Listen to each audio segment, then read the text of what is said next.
बिस्मिल्लाहिर्रहमानिर्रहीम। अस्सलाम वालेकुम। अपने यूट्यूब टीवी चैनल में मैं हूँ सैयद इरशाद बुखारी। पेट्रोल की कीमतों में हो शरबा इजाफा, इमरान खान आग बिगोला, अवाम सरापा एहतजाज, अब क्या होगा। व्यूअर्स, आज यही खबरें गर्दिश कर रही है। जब तक पेट्रोल की कीमतों में इजाफा नहीं हुआ था तब तक हुकूमत बेहद कमज़ोर थी और अपोजिशन मजबूत थी। अपोजिशन बार बार हुकूमत पर वार कर रही थी। अब आज ही जब पेट्रोल की कीमतों में इजाफा किया गया है तो हुकूमत मजबूत हो गई है और अपोजिशन कमज़ोर पड़ गई है। इमरान खान साहब ने तो इस्तीफ़े भी वापस लेने का कहा है और कौमी असम्बली में अटेंडेंस यकीनी बनाने का कहा है और अपोजिशन का किरदार अदा करने का कह दिया है।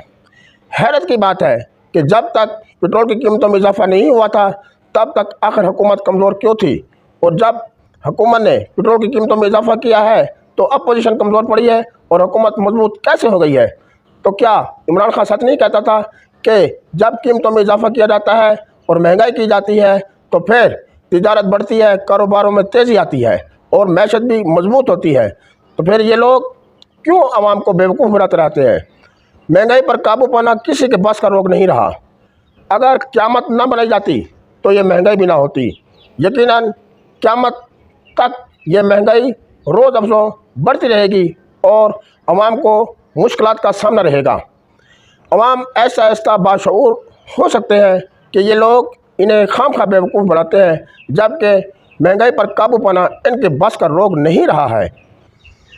व्यूअर्स, शहबाज शरीफ का यही इमरान खान के लिए एक बहुत बड़ा सरप्राइज़ है कि उसने मुश्किल से मुश्किल फ़ैसले लेना शुरू कर दिए हैं। अब तो हुकूमत की मुद्दत भी पूरी होती हुई नज़र आ रही है और इमरान खान जो कि बार बार अमरीकी साजिश का नाम ले रहा था और कत्ल का कह रहा था, धरनों, खून रेजी और खाना जंगी जैसे बातें कर रहा था, अब वो क्यों कमज़ोर पड़ गया है और अब उसने कौमी असम्बली में अपोजिशन का किरदार अदा करने का क्यों कहा है।